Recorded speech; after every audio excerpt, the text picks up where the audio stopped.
So you found the skeleton. How would you tell it's a dinosaur? You personally, how would you decide? Well, interesting question. I don't know. I'd have to do some research on that.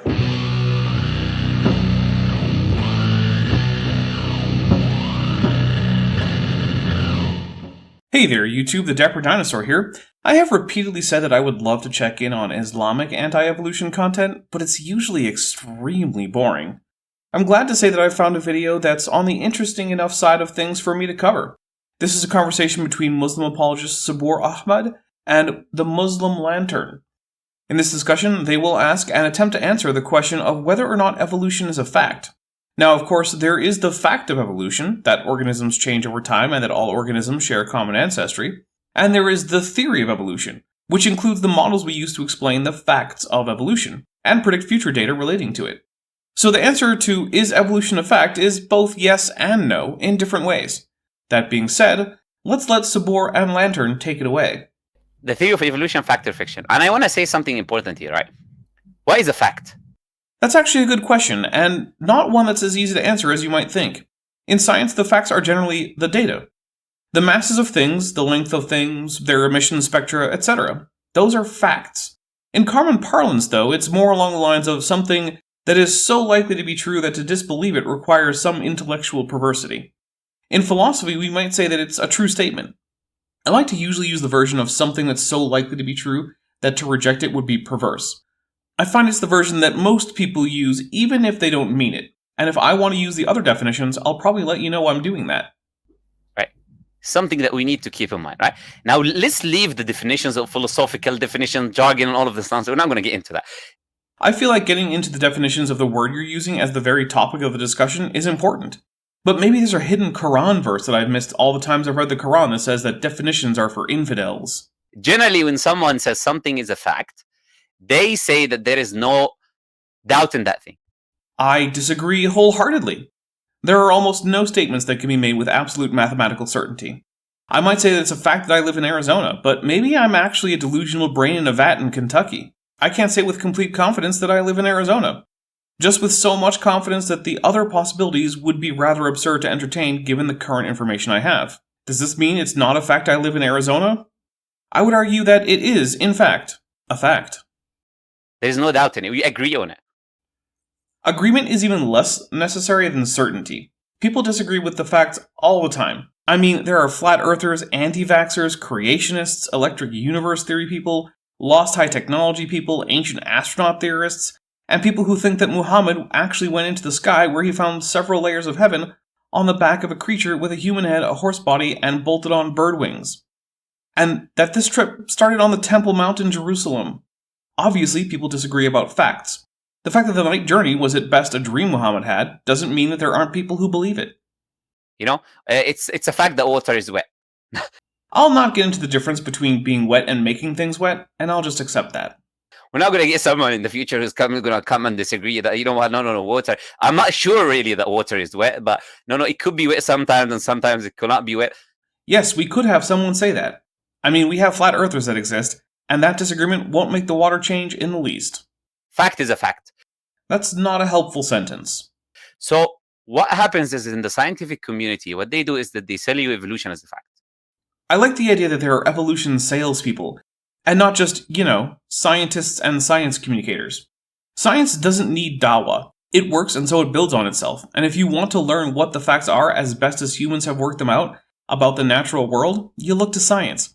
If you feel like the Quran is going to tell you best what God wants from you as an individual person submitting to him, then great, look there.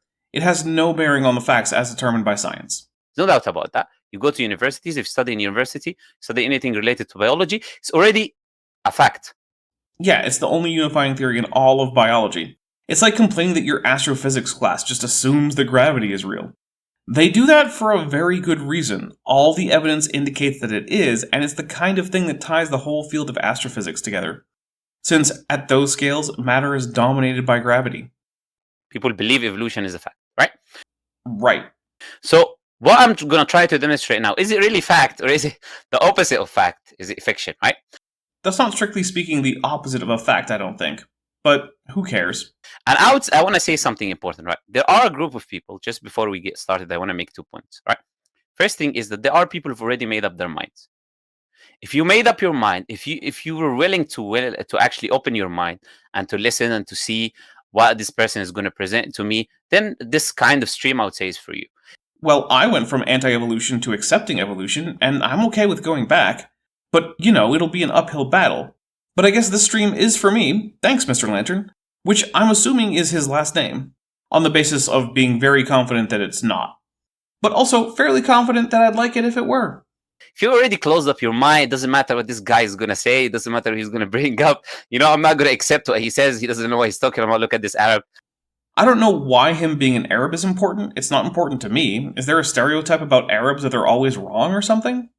Try to tell me this and that, right? If you already made up your mind, then this stream is not for you. So I'm making it clear and simple for the people. I don't want people watching 2 minutes and then go on the comments, oh, about this and this and that.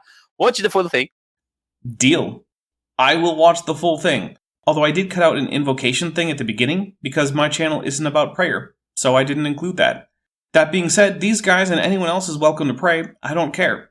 That being said, even if I do cut out some things like that, rest assured, my dear audience, I'll be watching everything. Once you watch the full thing, then say what you want to say. Nah, I like my running commentary format.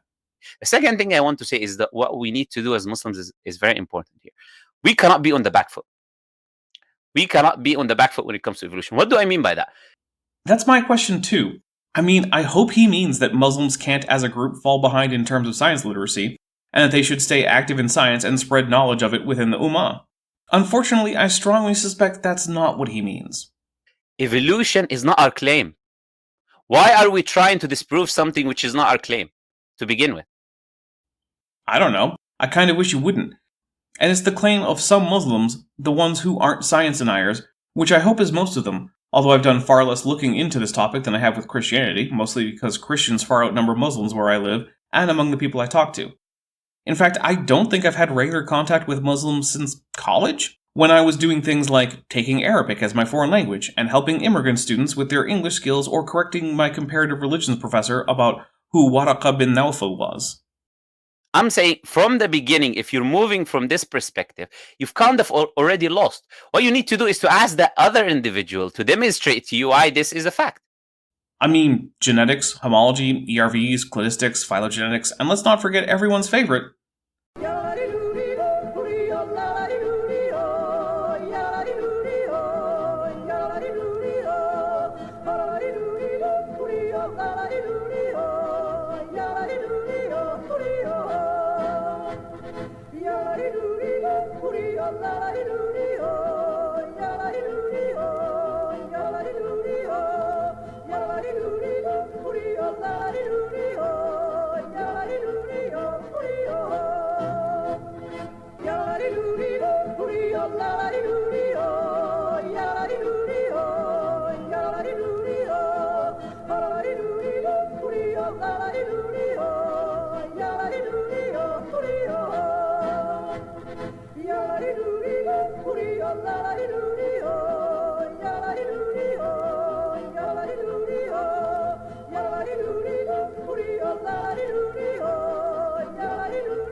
If I'm talking to someone who believes in evolution, like other than what we're going to do today, if I'm generally talking to someone who believes in evolution, hey, that's me. The onus of the claim is on him. He's supposed to demonstrate to me evidences why evolution is true. No, I'm not. The consensus in science is the consensus because it is currently the best evidenced option we have. If you want to challenge the consensus, you don't start by asking an individual to show you why it's true. Just look it up. Educate yourself. It's your job to show why all the evidence is in fact false. If you want me to show you that evolution is true, well, one, I think I actually do that a lot. But if it's in a one-on-one conversation, I'll just point you to basically every peer-reviewed biology paper in the last century or so. But what tends to happen, what tends to happen in our conversations, we assume, okay. He said, we assume evolution is true, even though we don't agree it is. And then we start defending why we don't believe in evolution. Maybe this is a problem with English being a second language, although I'm actually not super confident about that. But I somehow doubt he just assumes that evolution is true. What he more likely does is assume that it is the consensus, which is true. and that therefore it has largely met the burden of proof in the minds of most people who care to investigate the subject, which it has. Also, I say I'm not sure English isn't his first language because there is a tendency in Muslim apologists that I've noticed to adopt a kind of faux Arabic accent. It's not something that I've done a statistical study on, but I've seen a lot of Muslim apologists, including ones born in the Anglosphere, who have this distinct accent. No. You see, I see that's the biggest problem that we have today, right? We need to understand. Look, the other person needs to come and give me the evidence, demonstrable, can demonstrate evidence to me, in front of my eyes. Look, this is the evidence why evolution is true. Okay, how about the fact that endogenous retroviruses, which are defunct parts of the genome inserted anciently by viruses, line up with the same hierarchy we get from broader genetic studies, such that humans and chimps share ERVs with each other that no other organisms have, and together they share ERVs with gorillas that no one outside those three genera share, and all the way down. I have yet to see a way to explain that other than common ancestry, and if humans shared common ancestry with all other apes, then the ape family must have evolved over time to result in the diverse members today. Bam! I just provided evidence for evolution. And then I can maybe think about, refuting the evidences that he's bringing forward, critiquing it, and this and that. Okay, but also, this isn't the situation right now. I know my audience is watching me be a somewhat agnostic participant, but for Mr. Lantern and Mr. Ahmed, I wasn't there. If they too, as anti-evolutionists, want to have a discussion about why evolution is fake, they need to provide reasons to not accept the evidence that is put forth in the literature. There's very little point in saying how they would like this conversation to go if they were having a different conversation, since they're actually having this conversation. It's like me starting a conversation with an atheist and then him accepting the assumption, according to his worldview, that God exists, and then I ask him, disprove God. Would any atheist ever accept that? No. If you're an atheist, you should have some articulable reasons for rejecting the existence of gods. I know a lot don't, and that is a problem with them, and I am fully aware of just how dumb some atheists are. I mean, a bunch of them are fans of Richard Carrier, and he's the Richard Carrier of early Christian history. So why are we doing that? That's a good example. That's a very good example. Yeah, subhanAllah. Yeah. So why are we doing that? They're doing it because they're the ones going against the consensus in science. So they're the ones going against what everyone else sees as the evidence. You want to say something, yeah? No. Exactly what you said. I love the way that you put it.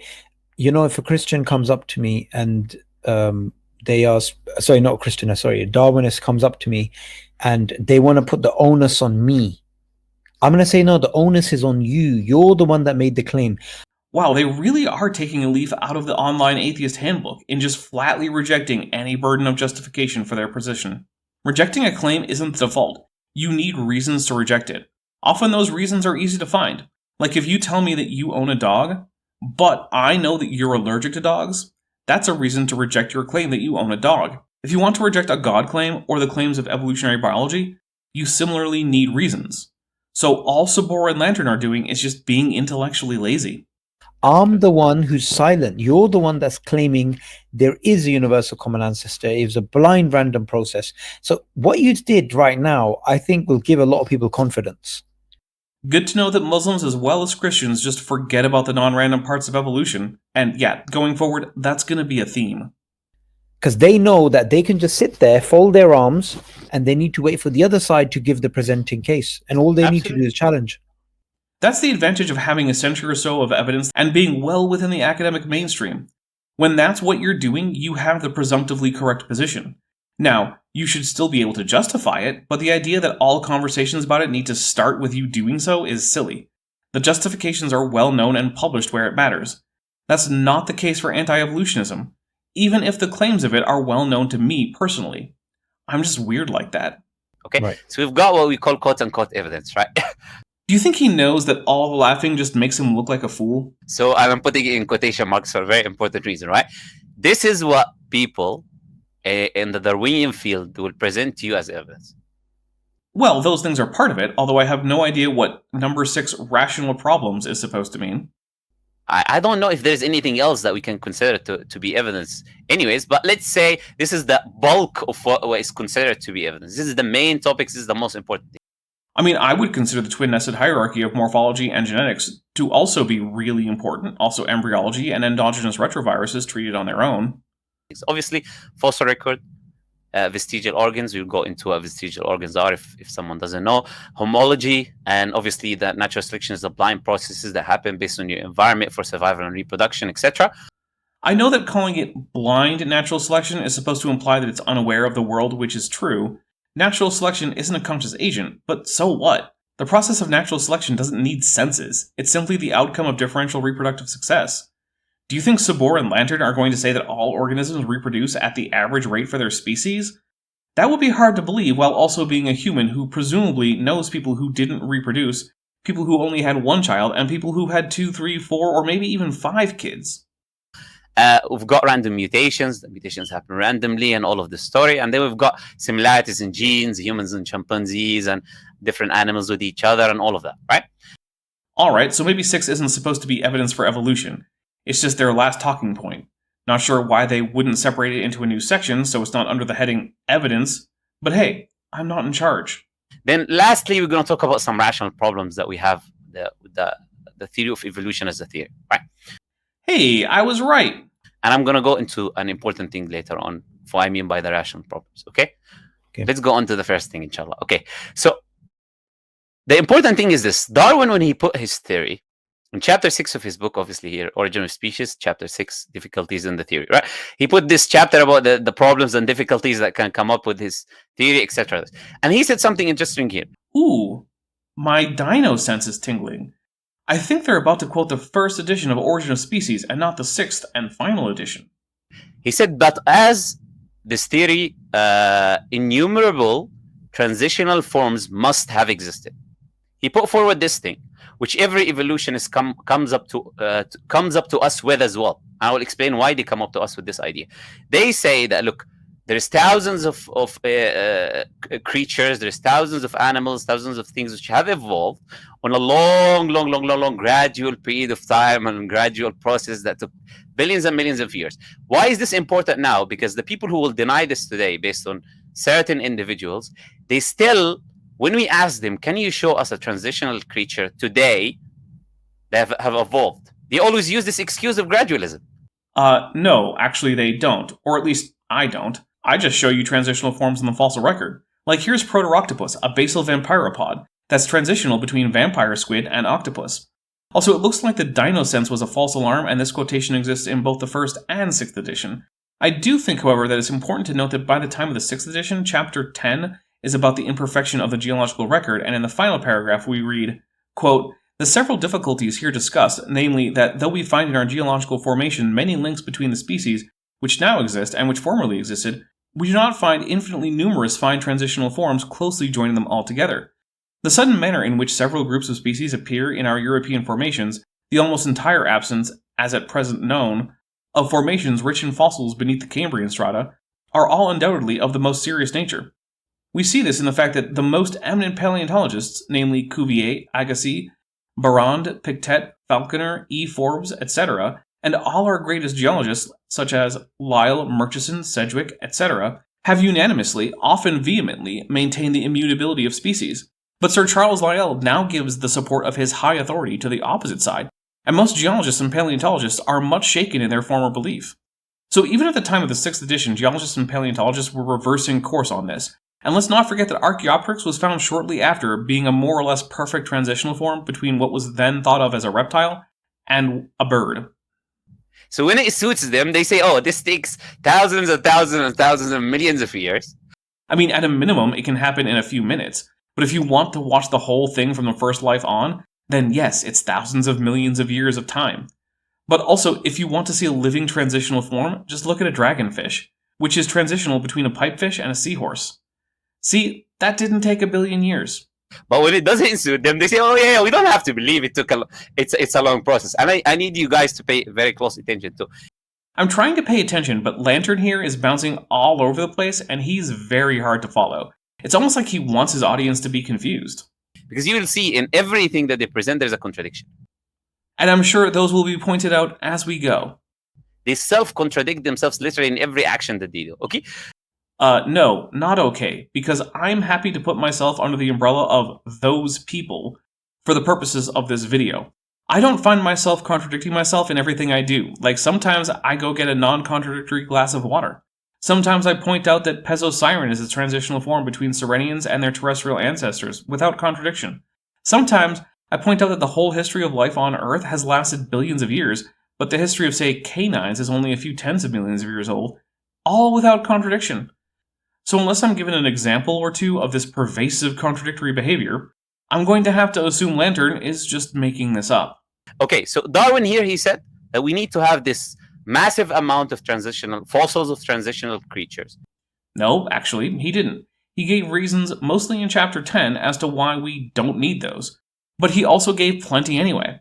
Let me know in the comments, do you think Lantern or Sabor have read the whole of The Origin of Species, and so know that the chapter they should be looking at is Chapter 10?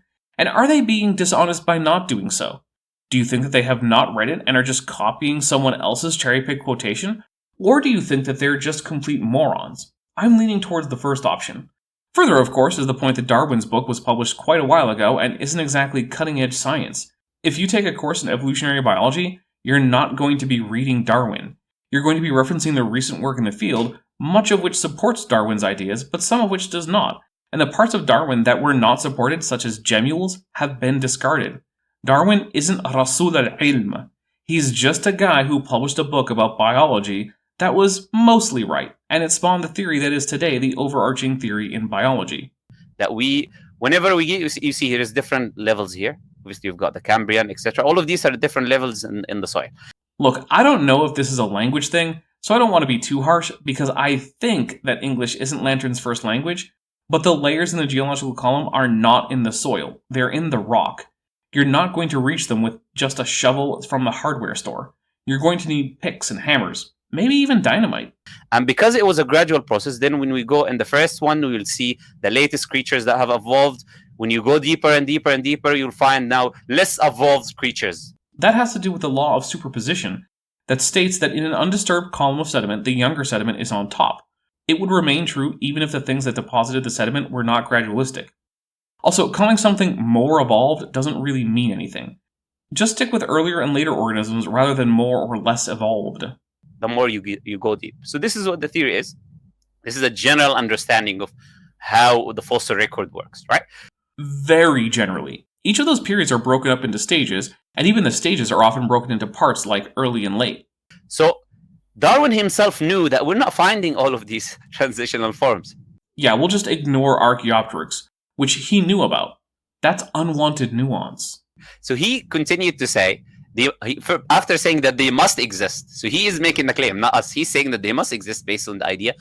Hey, in the very quote that they use, Darwin used the pluperfect, must have existed. This means that the action of existing was completed in the past, which means that Darwin is not insisting just that they were around, but that they seemingly are not now, and he then goes on to explain that. You don't get to just change his statement to the simple past tense and then act like he then saw it as some insurmountable problem. That's not even cherry picking. That's just straight up misquoting.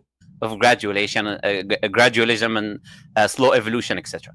Then he says, why do we not find them embedded in countless numbers in the crust of the earth? He's asking a question on our behalf, right? Yeah, that was a big part of Darwin's style. He anticipated objections to his ideas and gave his counter-arguments in his own book so as to head off those objections at the pass.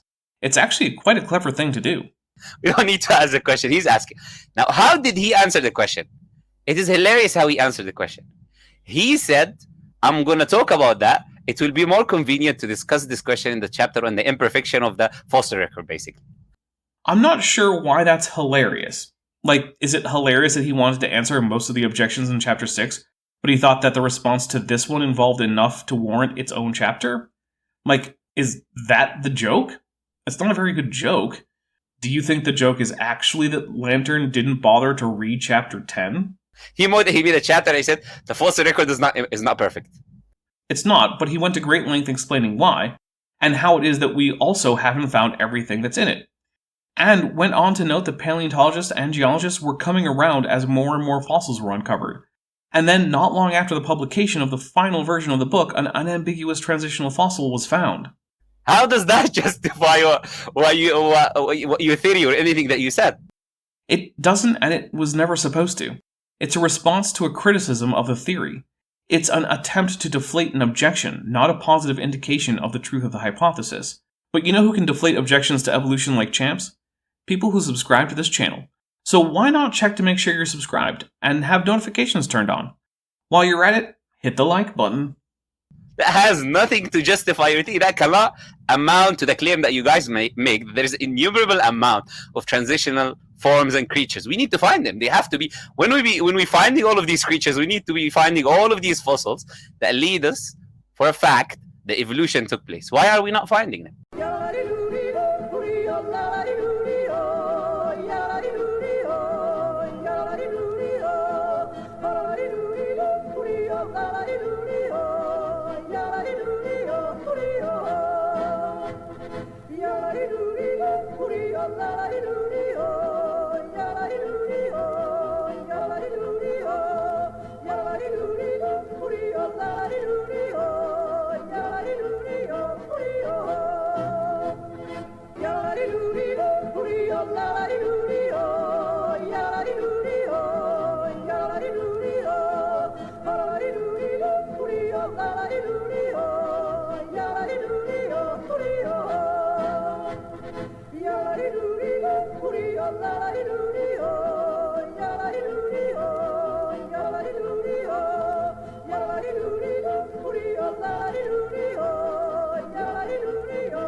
We are.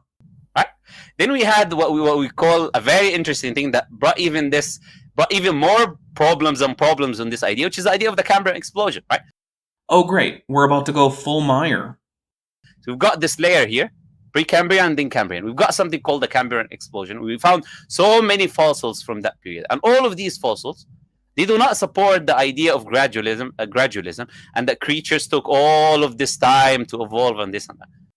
I mean, they do. The Cambrian was a period of some 50 million years, and over that time, there is clear evidence of organisms diversifying and evolving. Even basic phyla aren't there at the very beginning, and what are there are stem lineages allied to modern groups, which is exactly what evolution would predict. And so we have stem arthropods like the radiodonts, which aren't quite arthropods lacking the key feature of jointed limbs, but are clearly very closely related. Similarly, we have bilaterally symmetrical stem echinoderms.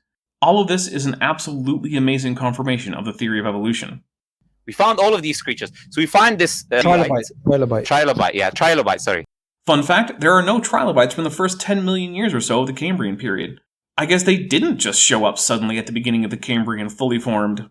Thank you. So this trilobite is an example that we found from the Cambrian period, right? Actually, no, that trilobite is not from the Cambrian. That's Urbinochile, which is from the lower to middle Devonian of Morocco. Cambrian trilobites tend not to be so heavily ornamented or have such derived eyes. It's almost like the group whose existence spanned virtually all of the Paleozoic actually managed to evolve during that existence. This is a very advanced creature with multiple different eyes, and it has nothing to do with the idea that this gradually evolved and took this very, very, very long... We shouldn't be finding it in the Cambrian period. Well, we didn't. Well, this is one of the earliest trilobites. It's Archaeopsis, and it has an only thinly calcified exoskeleton and much simpler eyes. It's also from stage 3 of the Cambrian. You know, the one that came after the first and second stages of the Cambrian. Further, just looking at eyes, there's a paper I'd like to mention. It's Nilsson and Pelger's 1994 paper, A Pessimistic Estimate of the Time Required for an Eye to Evolve, published in the Proceedings of the Royal Society B. They found that given known eyes from simple bits of photosensitivity on the skin, through to pinhole eyes, through to complex camera eyes, the whole evolution process can take less than 500,000 years. The first eyes don't show up until some 10 million years after the start of the Cambrian. And so in that time, eyes could evolve 20 times over. Right? We should be finding it maybe in the Tertiary period or all one of these different periods. Well, there's no such thing as a Tertiary period, so I don't think we should find this Devonian trilobite there, but neither should we find it in the Cambrian. But it should not be in the Cambrian period. This is one example. It's not even an example. If anything, it's an example of the Muslim Lantern didn't bother to actually do any research. We find multiple different fossils, and what this did is it completely destroyed this idea of gradualism. Nope, gradualism is still around. It's just that we now have a more nuanced understanding about the place of morphological change and how it varies throughout time as organisms adapt to ever-changing fitness landscapes. So they started to us with this idea of gradualism. Now no longer we can accept this idea of gradualism. They had to find a solution. I love that creationists just kind of make up some Cambrian problem, as if the fact that there was an initial radiation of multicellular animal life is some kind of great mystery we could never have expected, when in fact it's kind of a logical necessity if evolution is true. We know that there have been adaptive radiations in the history of animals prior to the present. There must have been a first one. Here it is in the rocks, just as we should expect. But then creationists come in and say, "Ha! Gotcha, you stupid Evo atheists!" At which point everyone just looks around confused, especially since many of them are not atheists. How can we find deep within the earth, in that very, very, very long period, these extremely evolved, quote-unquote, creatures? With a brush, a hammer, a chisel, and a dental drill. How can we explain this phenomena? Evolution. How can we account for that? Then what we find someone like Stephen Jay Gould. I don't need to say who he is. I'm sure he's very well known, right? On his book, sorry, let's go back. On his book, The Panda's Thumb, right? What he says is, it is sudden appearance of species. Oh great, we get to get into Gould, whose name isn't pronounced Gold, but again, English might not be his first language, so he gets a pass. The thing is that, to some extent, the phenomenon that Gould was trying to explain, a relative paucity of transitional forms at the species level, despite abundant transitional forms above that level, was an illusion.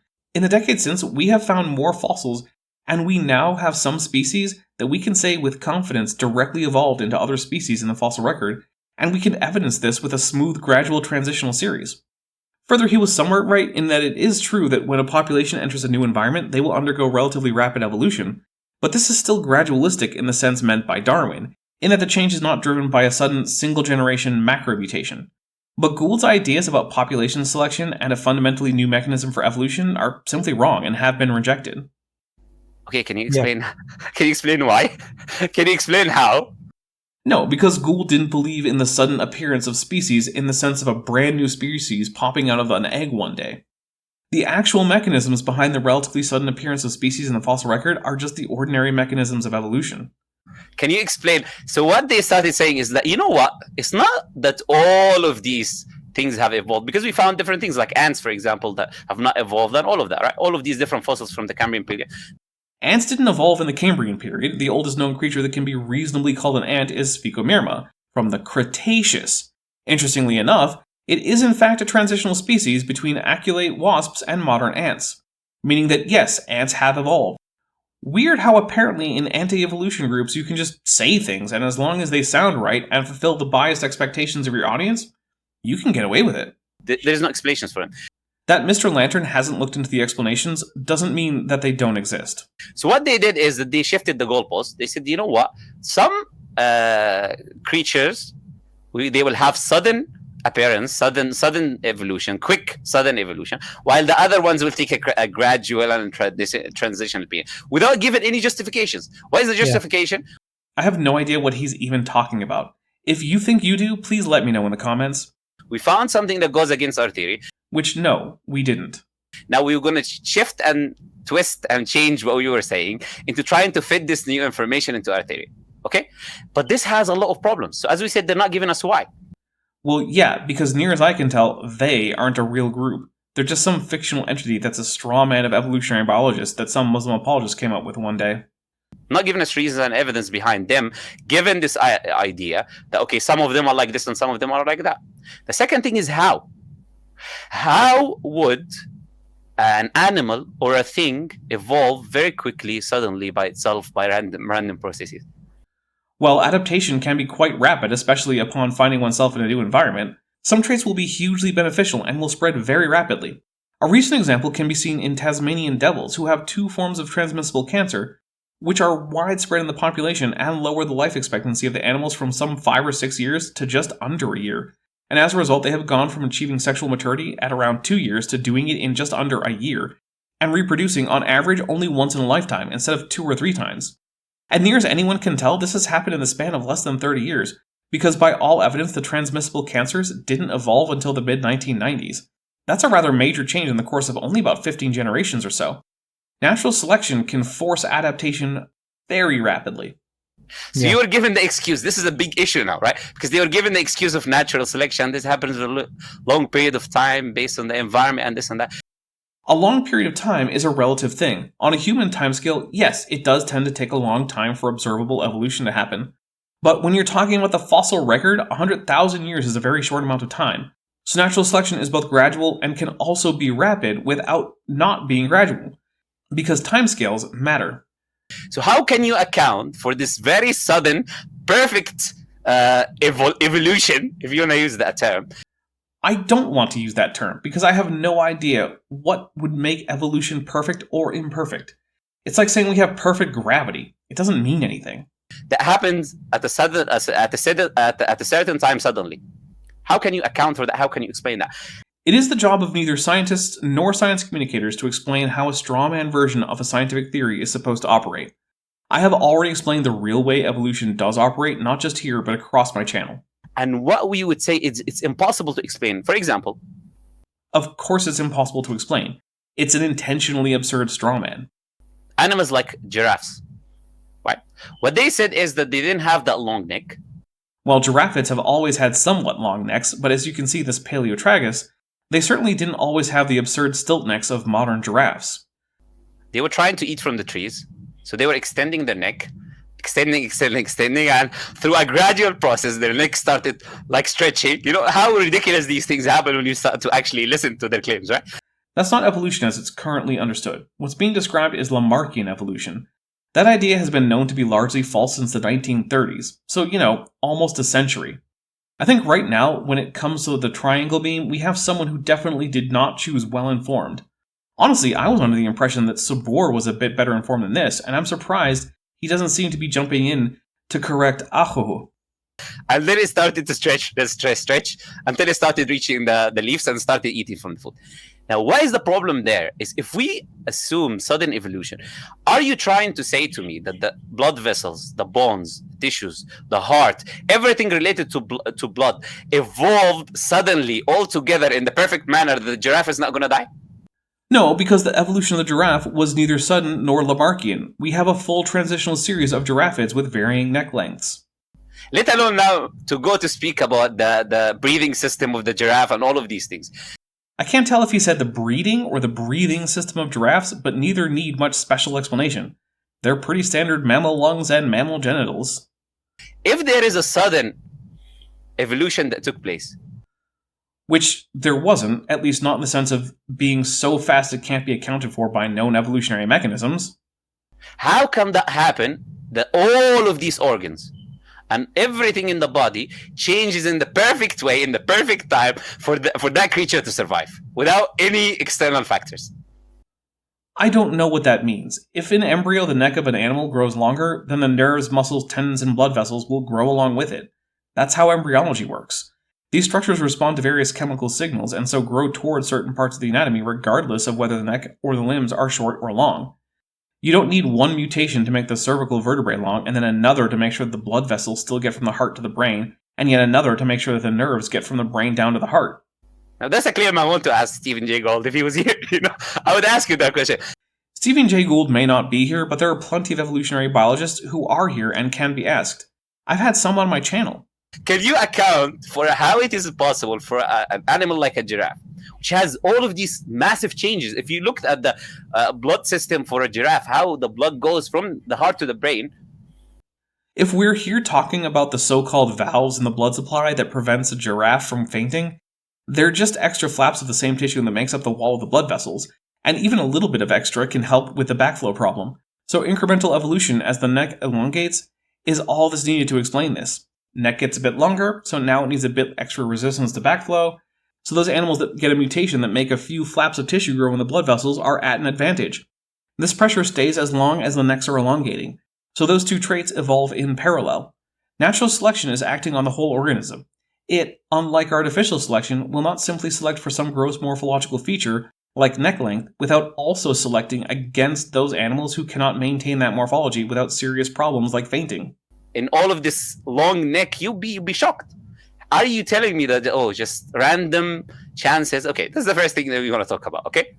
Well, mutations and genetic drift are more or less random, but selection is certainly not. So no, I'm not telling you that the giraffe evolved by random processes. I'm saying that there were both random and non-random processes at work, and that they were not Lamarckian. Let's move on. So the first thing we said is the Cambrian explosion. So what we said here in the Cambrian explosion is that they did not found those species. Which species? This isn't even an English as a second language thing. This is a basic how pronouns work thing. You can't just say those species after talking about giraffes and then just switching your reference to the Cambrian. I mean, we sure didn't find giraffes in the Cambrian. But also, we didn't find Devonian trilobites either. The Cambrian is chock full of stem lineages and transitional fossils, though. With the testimony of someone like Darwin and other people, they did not find those transitional creatures. If they did find them, we wouldn't have anything to contest anyways. Right? Right, and since they did find them, Lantern Man doesn't have anything to contest. And yet, here he is. It's almost like this was never about evidence or fossils at all. Instead, it was about a philosophical commitment to a literalist reading of the Quran. We would say, okay, then you've got all of these different fossils. Okay, that makes sense. Okay, now we'll look into what you guys are saying. Okay?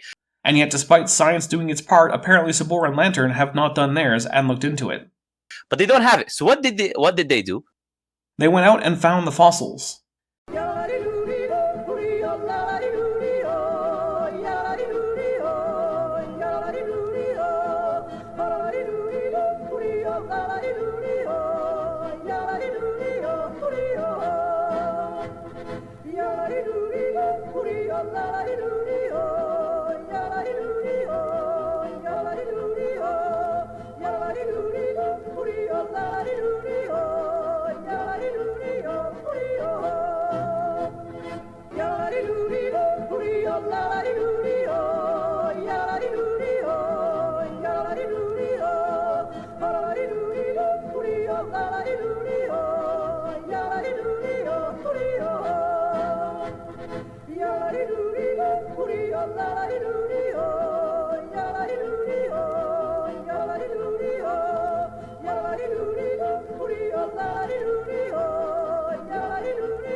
If we don't have something, what do we do? Like the Christians do, some Christians, they make it up.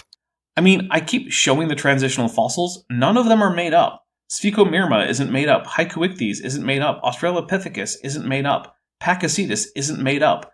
Tenoimbricata isn't made up. And I could go on and on. So if I don't have a verse in the Bible that supports the Trinity, we will make up a verse that supports the Trinity. It's the same idea with science. Well, most theologically savvy Christians I know of would agree that no single verse in the Bible teaches the Trinity. Rather, the Trinity is an understanding that attempts to harmonize the various characters in the New Testament who seem to have divine attributes. I'm not here to say if it's a reasonable harmonization or not. It's certainly not the only one that Christians have come up with. Also, you know what's fun? There isn't a single verse in the Quran that supports the common Muslim belief that the Torah and Gospels that we have now have been corrupted. The author of the Quran apparently completely believed that it was in line with both, despite that not being true. On the other hand, science actually does have transitional species. We don't have evidence for this idea. What we will do is that we will make up evidence for this idea. It sure would be nice to see an example of something that is currently being used as evidence for an idea in evolutionary biology, which is also known to be a fake and made up by the scientists who wanted to use it as evidence. So let's go on to look at some of the links in what I would call clear-cut forgeries with their own testimony. And I want to say something very important. Look, all the magazines that I'm going to put forward here are magazines that actually support evolution. What does it mean? They accept evolution to be a fact. They are well-accepted scientific magazines in the scientific community. I'm not going to bring you creationists, quote unquote. I'm not going to bring you books of people who already deny evolution. I'm going to bring you their own testimonies about their own things. Well, this sounds like Lantern just got out of the quote mine after a long day of work. So if you're an atheist that accepts the scientific community, or you're a Muslim that you want to say what they say themselves about their own theory, we'll go on to look one by one. So let me open the first link, inshallah. Just give me 1 second, and then let me share my screen. Okay. So, and I'm going to go quickly because I'm not going to go into much details. You can go later on. You can guys look at the links and go into much details of each single fossil and why it's a forgery, right? Oh, don't worry. That's my plan. It always was. This fossil that was announced as the missing link. Ah yes, Archaeoraptor, which was not forged by someone trying to prove evolution, but by some Chinese farmer who wanted to sell a fossil for money, because rural Chinese farmers are extremely poor and are generally kept that way by the Chinese Communist Party, who, like Answers in Genesis, are a bag of dicks, but unlike Answers in Genesis, are actively committing a genocide, not just advocating for it. No paleontologists published on it, because they all warned that it was in fact not a single fossil, but was two separate fossils glued together. Then it was published in National Geographic, which is not peer-reviewed, and then later retracted, because again, no one who is actually in a relevant field of science thought this was a genuine single specimen. As possible evidence is what is a forgery, okay? That's the first link. And while Archaeoraptor did not exist, part of the fossil was in fact an important specimen of the dinosaur Microraptor, which is in fact an important piece of the evidence in the link between birds and non-avian dinosaurs, and even made a prediction of evolutionary biology that early in their evolution, birds, before they were even properly birds, may have had wings on the hind and forelimbs, which Microraptor did indeed have. The actual Archaeoraptor saga's lesson is not that scientists are a bunch of dishonest hacks who make stuff up, like maybe a night journey to all the heavens after being magically transported to a Jerusalem you can't actually describe except to say it has tall buildings, but rather that scientists can identify fakes, and that even then, the actual non-fake elements of the fossil still give us valuable insights into the evolution of birds. This is a triumph of science. This is also a humiliation for National Geographic. Let's go on to the next link. Let's do it. I'm sure it'll be better than the Archaeoraptor one. Piltdown Man, infamous fake fossil. Okay? And all of these things that they talk about here, all things that no one is using as evidence for evolution, and we don't know who made the fossil. So even if it was made to bolster the theory of evolution, which is unlikely, it was neither needed nor was it really successful in doing that. Evolution in the broad sense of common ancestry and morphological change over geological time was already well accepted on the basis of the fossils that were known before Piltdown Man. Further, as more and more hominin fossils were found, Piltdown Man became more and more marginalized because it didn't fit into the clear evidence for an African genesis for humans, or with the apparent pattern of the evolution of the morphology of the hominin line. And of course, this prompted more examinations, and it was the evolutionary scientists, which is to say scientists, no modifier, who discovered that it was a fake. It wasn't some creationist on a crusade to show just how dumb evolution is. they were using as evidences. If you open the scientific textbooks, you'll find these things. No, you won't. Any modern evolutionary textbook that mentions Piltdown Man will do so only to note that it was fake. No one is currently using it as evidence of evolution in a current edition of a textbook. To, quote-unquote claim to be evidences for evolution, right? Yeah. Okay. No, it's not okay. I'm having trouble concluding that this is anything but a lie. I know for certain that Lantern didn't make this statement after a careful survey of textbooks that are currently in use in schools. So did he just make it up and say it? Well, I'd call that a lie. Is he just extremely credulous and believed it when someone else said it, but he didn't bother to check on it? That's at least not a lie, but it's unbelievably lazy. And good reason to not believe anything he says. Which is not to say it's good reason to disbelieve anything he says. It's not good reason to do that. But you know what? That's all for me today. Hey, if you liked this video, please be sure to hit the like button and tell me what you liked in the comments. If you hated this video, then please hit dislike and tell me what the problem was in the comments. Fair warning though, if you express your problem rudely, I'll probably match that energy. Either way, make sure you're subscribed and have notifications turned on so you're always notified when I have more content. I'm the Dapper Dinosaur. Hey, before you leave, I just want to take a second to thank my patrons and channel members, especially those pledging $20 or above.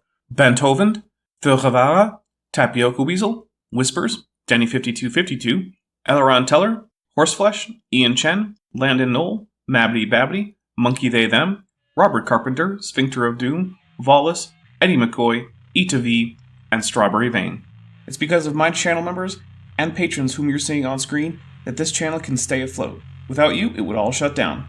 If you want to join the team, there's a link to join the channel below this video, and there's a link to join the Patreon in the description. On the Patreon, you can get a 10% discount for pledging annually, and either way, you get early access to virtually all of my scripted videos, often 3 to 5 months before they come out for the general public. Thanks for watching.